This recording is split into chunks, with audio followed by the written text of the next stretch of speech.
ওই দিকেই যাবো। গুড মর্নিং এভরিওয়ান, কেমন আছো তোমরা সবাই? টিপটা মর্নিং হেঁটে দিলি তো? কেমন আছো তোমরা সবাই? আশা করি তোমরা সবাই খুব ভালো আছো। আজকে সকাল থেকে ওয়েদারটা এতটাই খারাপ, মনে হচ্ছে এই বৃষ্টি নামলো। তো অস্মিকে সকাল থেকে ঘরের বাইরে বার করিনি।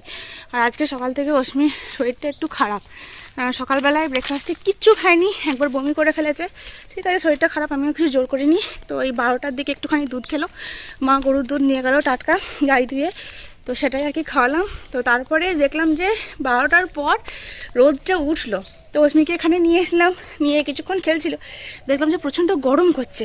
তো সেই জন্য ওকে নিয়ে গেছিলাম স্নান করাতে, যে একবারে স্নান করিয়ে রোদে নিয়ে আসবো, আর রোদে খেললে চুলটাও শুকিয়ে যাবে। তো স্নান করিয়ে নিয়ে এলাম। সকালবেলার ওয়েদারটা এতটাই খারাপ ছিল, তখন মনে হচ্ছিল কি যে আজকে না আর অস্মিকে স্নানও মনে হয় সেভাবে করাতে পারবো না, ওয়েদারটা এত খারাপ, কোনো কিছুই হবে না। রশ্মি সকাল থেকে বাড়ির বাইরে আসার জন্য প্রচণ্ড ছটফট করছিল, কিন্তু বেচারিকে আমি বাইরে বার করতে পারিনি।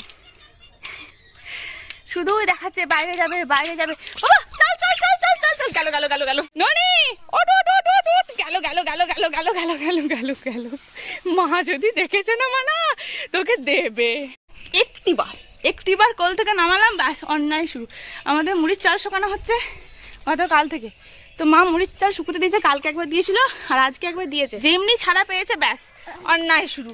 মামুনি যদি দেখে না তোমাকে তখন দেবে। এই জন্যই তুমি বাইরে আসার জন্য কাঁদছিলে না, এই জন্যই তুমি বাইরে আসার জন্য কাঁদছিলে। দেখো অবস্থা দেখো। যাবে না যাবে না যাবে না যাবে না বাবা, মামুনি তাহলে দেখবে তোমাকে, খুব বকবে কিন্তু। নিজে নড়তে পারছিস না, আবার একটা লাঠি হাতে নিয়েছিস মানা, ওটা যদি লেগে যায় চোখে, লাঠিটা দিয়ে যাও, আমাকে দিয়ে যাও। দাও দাও, দেবে না, দিয়ে যাও না। চালের উপর দিয়ে নয়, সাইড দিয়েছো, সাইড দিয়েছো না বাবা, কোড়াতে নেই, এদিকে এসো, সাইড দিয়েছো, সাইড দিয়েছো, এসো এসো এসো। মারবে মারবে, ছড়াতে নেই ছড়াতে নেই ছড়াতে নেই।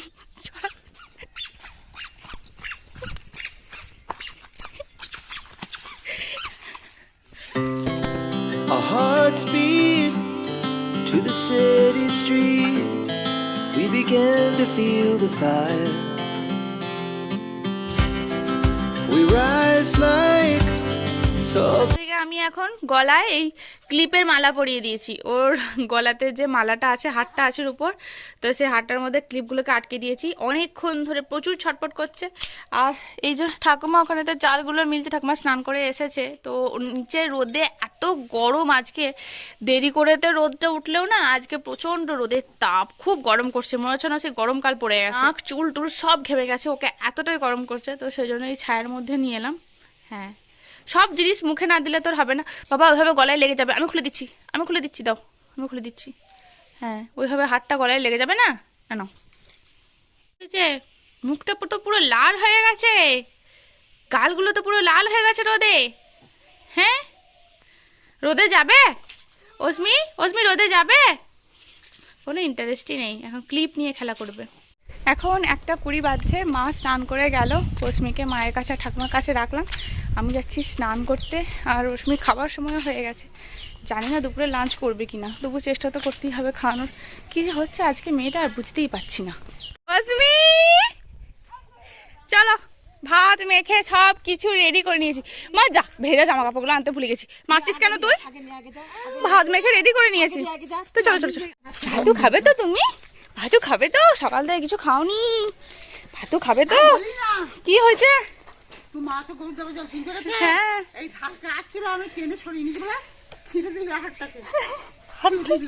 হ্যাঁ মানা, তুই এত বদমাইশ, তুই এতটা দুষ্ট হয়ে যাচ্ছিস দিন দিন। অস্মিকে খাওয়ানো তো এক প্রকার যুদ্ধ, তোমরা তো জানো। তবে আজকে অস্মির শরীরটা একটু খারাপ, সকালবেলা তো ব্রেকফাস্ট করেনি তোমাদের বললাম, তো লাঞ্চও সেভাবে কিছুই করেনি, যতটুকু খেয়েছে, বাকিটা একটু জোর জবরদস্তি করিনি, এটা বলাটা ভুল হবে, করেছি কিন্তু ওকে আমি খাওয়াতে পারিনি। তারপরে মা অস্মিকে নিয়েছিল, তারপর আমি লাঞ্চ করলাম, তারপরে এখন আমি বাইরে দিয়ে এসেছি। অস্মি কিন্তু প্রত্যেকদিন দুপুরে খাবারটা খাওয়ার পরই ঘুমিয়ে যায়, কিন্তু আগের দিন রাত্রে মানে গতকাল রাত্রে অস্মি না একদম ভালো করে রাত্রে ঘুমায়নি, কারণ ওর কাশি হচ্ছে তোমাদেরকে বললাম, তাই ও সকালবেলাতে একবার ঘুমিয়ে গেছিল। ওই ধরো তখন কটা বাজে, 11টা সাড়ে 11টার দিকে। তো ঘুমিয়ে গেছিল বলে এখন আরো ঘুম পাচ্ছে না, তো সেজন্য ও ঘুমাচ্ছে না। যখন ওকে একটু বাইরে দিয়ে নিয়ে এলাম, বাইরে নিয়ে এসে দেখি মিস্ত্রিরা এখানে কাজ করছে।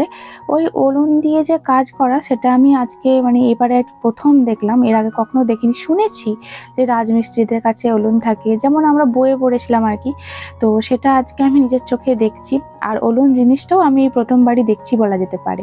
তো এখানে না আমাদের কালকে মানে গতকালকে তোমার ঢালাই দিয়েছে, ওই বালি প্যাকিং কী সব বলে আমি সব জানি না ওদের টার্মগুলো, তো সেগুলো করেছে। তো আজ যে ওই যে পিলারটা ওঠার আগে বা পিলার ঢালাই করার আগে এভাবে রডের একটা স্ট্রাকচার করতে হয়, আমিও ঠিক ভালো মতো জানি না। আমাদের বাড়িতে হচ্ছে বলে আমি প্রথম দেখতে পাচ্ছি যে কী করে হচ্ছে না হচ্ছে, নাহলে এই সমস্ত বিষয়ে আমার এক ফোঁটাও আইডিয়া নেই। তো সেগুলি আর কি দেখছিলাম আমি আর অস্মি এখানে বসে বসে। আর এই জায়গাটা তো একটুখানি রোদ ছিল, অস্মি নামার চেষ্টা করছিল, কিন্তু অস্মিকে তো একদমই নামানো যাবে না, কারণ চারিদিকে দেখতেই পাচ্ছি এরকম এবড়ো খেবড়ো রাস্তা, মাটি ছড়ানো। সব থেকে বড় কথা হলো এখানে বড় বড় গর্ত, ওকে তো একদম মোটে ছাড়াই যাবে না। তো দুটো গর্তেতে তোমার এই কাজগুলো হয়ে গেল, পিলারের এই লোহার যে স্ট্রাকচার লাগানো, তো সেটা হয়ে গেল। এবার 3 নম্বর আর কি জায়গায় যাচ্ছে। আর এই গর্তগুলো এতটাই বড় বড় যে ওঠানামা করতে এখানেতে মইয়ের ব্যবহার করতে হচ্ছে, মই ছাড়া উঠতেই পারছে না।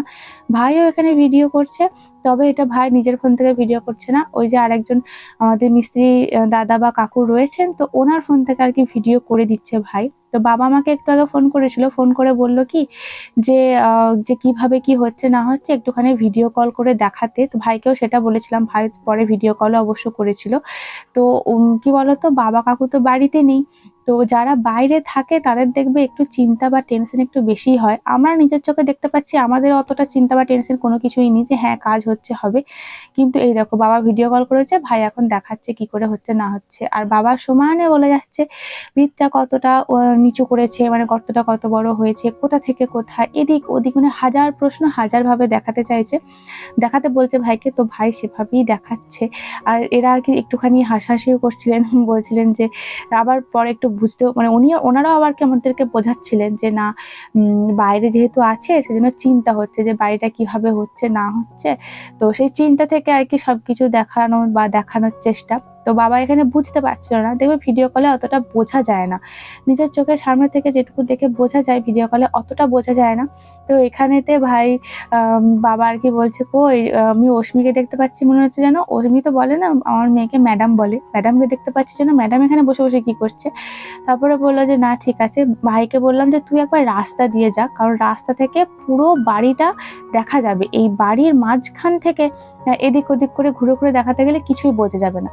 তো সেজন্য বললাম ওকে নিয়ে যা, রাস্তাটা থেকে নিয়ে দেখা, তাহলে সবটা ভালোভাবে দেখাতে পারবি। আর এই দেখো ওনাদের সেই বলে না যে এরাও এক ধরনের আর্টিস্ট বা শিল্পী বলা যেতে পারে, কারণ একটা বাড়িকে এত সুন্দরভাবে নির্মাণ করা, একদম ভিত থেকে মাটি গর্ত করা, এভাবে লোহার স্ট্রাকচার করা, লোহার স্ট্রাকচারের মধ্যে পিলার উঠবে, এটা ওটা হাতের কাজ। সত্যি হাতের কাজ যারা করে তাদের আলাদাই ট্যালেন্ট আছে, তাদের সাথে কারোরই তুলনা হয় না। ভাই দেখো দূর থেকে দেখাচ্ছে। সন্ধ্যাবেলা আমাদের এখন এটা রোজকার গল্প হয়ে দাঁড়িয়েছে। অস্মি এত টিভি দেখতে ভালোবাসছে, এই কয়েকদিন ধরে দেখতে পাচ্ছি, 2-3 দিন ধরে টিভি অন্ত প্রাণ যেন হয়ে যাচ্ছে।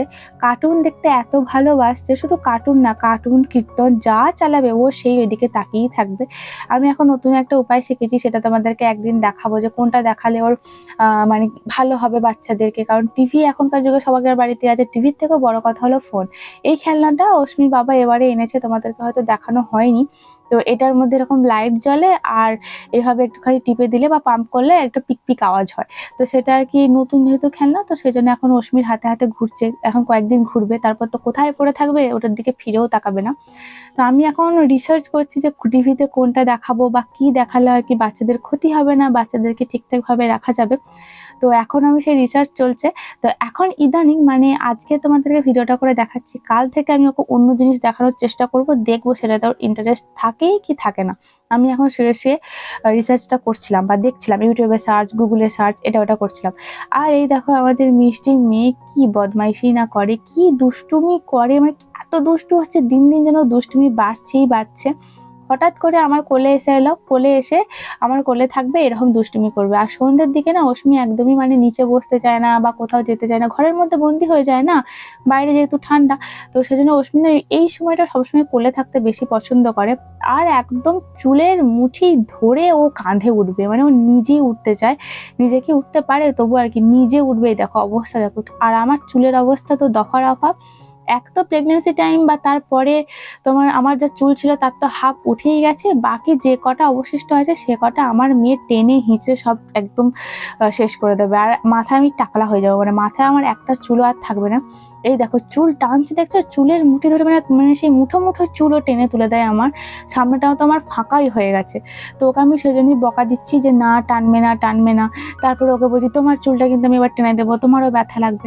অবস্থা দেখো কিছুতেই ছাড়বে না। তো সেজন্য অগত্যা আমি নামিয়ে নিলাম, কারণ আমারও তো ব্যথা লাগে বলো। তো আমি ওকে বোঝানোর চেষ্টা করছি, দেখো তোমারও চুল আছে, আমি কিন্তু টানবো টানবো। আমার চুলগুলোর যে কি অবস্থা করছে অশ্মি, মানে কি বলবো। মানে যে সমস্ত মায়েরা আছে, এমনকি আমি আমার মাকেও বলি যে মা এগুলো আমরা করতাম ছোটবেলায়, তখন মা বলে হ্যাঁ তোরাও করতিস না, এমনি এমনি বড় হয়ে গেছিস। এখন আমি হাড়ে হাড়ে বুঝতে পারছি যে আমার মা বা সবার মা তার বাচ্চাদেরকে মানে কত কষ্ট করে মানুষ করে, কত কষ্ট না তাদের সহ্য করতে হয়। আর অশ্মির মতো বেবি হলে তো হয়েই গেল, ছেড়েই দাও। ও যে এত দুষ্টু, ওইরকম দুষ্টু যদি বাচ্চা হয় তা তো হয়েই গেল। আমার আবার চিন্তা এখন হয় যে আমি এখানেতে না হয় ওকে নিয়ে সবসময় আছি, আমার দিন কেটে যাচ্ছে, আমাকে সংসারের ব্যাপারে এতটুকু চিন্তা ভাবনা করতে হয় না, বা সংসারের এক ফোঁটা দায়িত্বও আমাকে নিতে হয় না। কিন্তু এইভাবে কদিন যাবে। তো দেখলাম যে অশ্মি ঘেমে গেছে, তো সেজন্য মাথার টুপিটা খুলে দিলাম। আমার কাছে তো যা খেলা করার হয়ে গেল, এবারে গেছে ওর মামার কাছে। মামার এই টুপিটা যে অশ্মির কি পছন্দের, সব সময় যখনই সকাল হোক বিকেল হোক যখনই মামার টুপিটা পরবে তখনই অশ্মির এরকম করা চাই। বিরক্ত হয়ে মামা তো খুলেই দিল টুপিটা, নে সব সময় তুই আমার টুপিটা নিয়ে এরকম করিস, নে তুই টুপিটা আইনি। কি মজার ব্যাপার বলো তো ভাই, মানে অশ্মির কাছে টুপি পরে আসেই না। যখনই টুপি পরে আর অশ্মি যখনই হাত বাড়ায় ভাই তখনই ছুটে পালিয়ে যায়। তো অশ্মি এখন সেই টুপিটা নিয়ে নিজে পরবে, মানে মামা যেভাবে পড়েছিল ও সেইভাবেই পরবে। যখন দেখলো আর হচ্ছে না, তখন নে মামা নে তোর টুপি তুই নে। তো ভাই আবার পরবে, আবার রশ্মি ওর কাছে গিয়ে খুলতে যাবে। তো ভাই বলছে আয় তোকে এবার আমি টিপে ধরেই রাখবো, তোকে আমি আর ছাড়বোই না, কি করে তুই আমার টুপি খুলিস দেখবো। এইরকমই কাণ্ড চলে মামা আর ভাগ্নি। তোমরা জানো যে ওর মামা ভাগ্নির এই যে একটা রিলেশন বা এদের এই যে একটা বন্ডিং, এটাকে আমি আমার ছোটবেলার সাথে ভাইয়ের ছোটবেলাটা খুব ভালোভাবে রিলেট করতে পারি। মানে অস্মির জায়গায় ভাবো ভাইকে, আর ভাইয়ের জায়গায় ভাবো আমাকে। কারণ অস্মির থেকে অস্মির মামা যত বছরের বড়, আমার থেকে আমার ভাই ঠিক তত বছরই ছোট, একদম সেম এজ ডিফারেন্স বলতে পারো। তা আমার তো বেশ মজাই লাগে। এখন ঘড়িতে বাজছে রাত 10টা। তো আমাদের ডিনার কমপ্লিট, আমরা এখন ঘুমাতে এসেছি। তো আমাদের এরকম অবস্থা হচ্ছে, তার কারণ সন্ধ্যে থেকে এখন বৃষ্টি।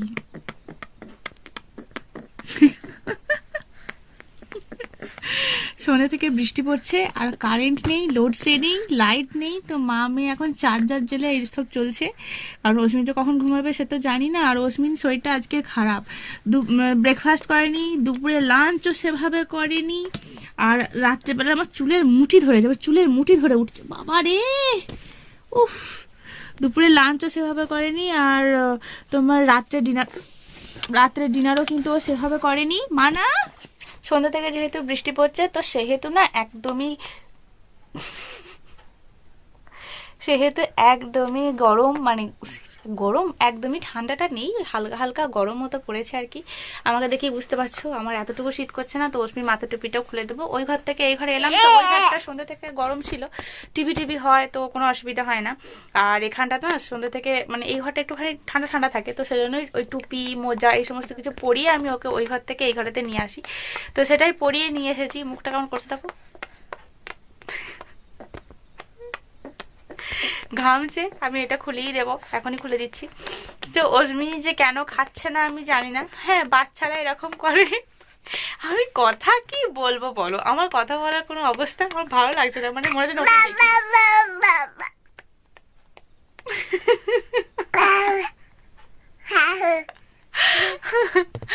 তো শরীরটা খারাপ, বাচ্চাদের এরকম বাচ্চাদের এরকম মাঝে মাঝে খেতে ইচ্ছে করে না, আমি জানি, কিন্তু তবুও মা তো, সেই জন্য না একটুখানি কিরকম লাগে, মনে হয় যেন ও খেলে ঠিক আছে, মানে ও যদি ডেলি খায়, খাবার যেমন খায় আর কি, বেশি খেতে হবে না, যতটুকু খায় ততটুকুই যদি খায় তাহলে সেটা আমার ভালো লাগে। দেখো আমি কথা কি বলবো, তোমাদের সাথে অশ্মি বুড়ি কি করছে দেখো। চলো ওঠো ওঠো ওঠো ওঠো ওঠো ওঠো ওঠো ওঠো। প্রতিদিনের আমাদের এইরকমই চলতে থাকে মা মেয়ের, তোমরা তো সবাই জানো সেটা। আসলে এটা কি থেকে শিখলো জানো, আমি ঠোঁটেতে বোরোলিন লাগালাম, রাত্রে সবার আগে লাগাই, তো তখন আমি ঠোঁটে লাগিয়ে এরকম করছি, তো সেটা দেখে এমনি এমনি না করে ওইটা শিখেছে আর কি। তো চলো আজকের ভিডিওটা এখানে থেকে শেষ করলাম। কেমন লাগলো ভিডিওটা তোমরা অবশ্যই কমেন্টে লিখে জানিও, যদি কিছু জানার থাকে সেটাও জানিও, যদি কিছু কিছু মানে যা কিছু জানার থাকে তোমরা সেটা জানিও। চলো আজকের ভিডিওটা এখানে থেকে শেষ করলাম। Tata tata tata tata.